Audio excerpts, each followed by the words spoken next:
좋은 소설이나 시를 보면 나도 저렇게 쓸 수 있을까 고민만 했던 분들, 창작에 대한 생각만 가지고 있고 막상 자리에 앉으면 아무 생각도 들지 않아 포기했던 분들 집중!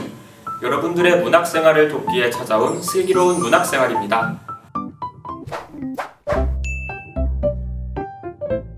오늘은 동국대학교에서 문해창작 강의를 가르치고 계신 교수님 두 분과 함께 창작에 도전하는 분들을 위해 조언을 들어보고자 합니다.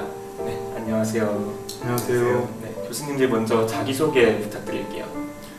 예, 저는 국어국문 문예창작학부에서 소설 창작을 담당하고 있는 이장욱이라고 합니다. 반갑습니다.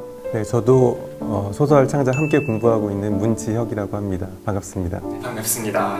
네, 우선 시나 소설을 먼저 어떻게 쓰는지 알아보기 전에 저희가 교수님들께 사전에 학생들이 쓴 시와 소설의 줄거리를 전해드렸는데요. 이것에 대해서 조금 합평을 들어보려고 합니다. 먼저 시에 대해서 말씀해 주실 이장혁 교수님. 제가 읽은 시는 일년살이라고 하는 시인데요.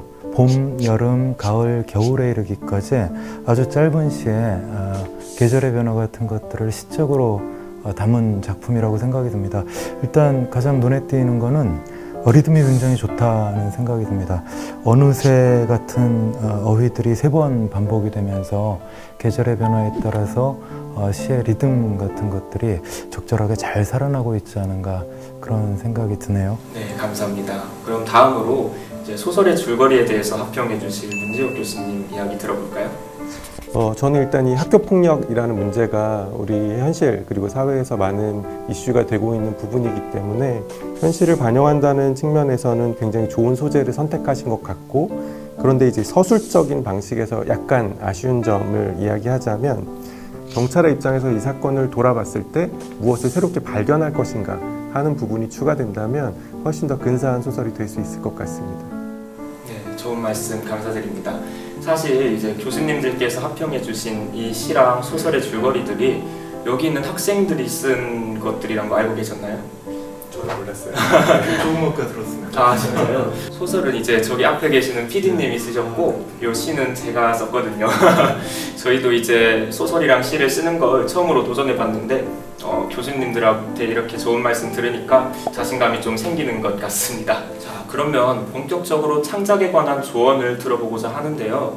처음 글을 쓰려고 마음먹은 후 소재는 어디에서 찾는 게 좋을까요? 자신의 내면이라고 얘기를 일단 해두겠습니다. 시든 소설이든 이제 문학을 한다고 하는 것은 먼 곳에서 소재를 찾기보다는 가까운 곳에서 찾는 것이 좀 더 처음 글을 쓸 때는 중요하지 않은가 하는 생각이 듭니다.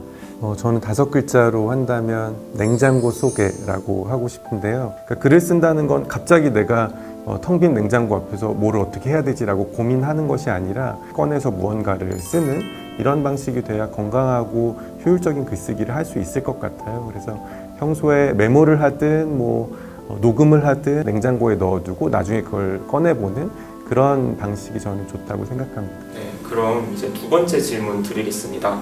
글을 쓰다가 막힐 때는 어떻게 하는 것이 좋을까요? 저는 양치를 하자. 실제로 제가 많이 사용하는 방법인데요. 아주 단순한 몸을 움직이는 어떤 일을 하게 된다면 우리의 무의식이, 우리의 인지적 무의식이 답을 찾아줄 거라고 생각합니다.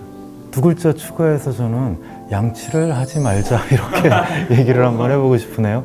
가장 신선한 뇌 상태일 때 글을 한번 대해보는 것이죠. 내가 무언가에 매혹되는 순간이야말로 또 새로운 글의 출발점이 될 수 있다 이렇게 생각이 듭니다. 문지혁 교수님의 말에 약간 반박하는 듯 했지만 사실은 또 너무 애쓰지 말라는 뜻의 말씀을 드렸던 것 같습니다. 마지막으로 문학 창작에 도전하는 모든 분들께 교수님들의 조언 한 말씀씩 부탁드리겠습니다. 글을 쓰고 싶어하는 분들이 많으시죠. 글을 쓴다는 행위와 그리고 내가 쓰는 글 혹은 남이 쓰는 글에 대한 나 자신만의 고유한 취향을 갖게 된다면 조금 더 좋은 글쓰기를 할 수 있지 않을까라는 생각을 해봅니다. 이제 처음 글을 쓰는 분들한테 하고 싶은 얘기는 굉장히 많습니다만 길게 보고 오래 보고 자기 자신의 삶을 글 속에 녹여내는 어떤 작업을 해보십시오. 이건 우리 동국대학교 학생들 모두에게 드리고 싶은 말씀입니다. 동국문학은 여러분 전체의 것입니다. 마지막으로 모두의 창작을 응원하며 마치도록 하겠습니다. 여러분 모두의 슬기로운 문학생활을 응원합니다. 파이팅!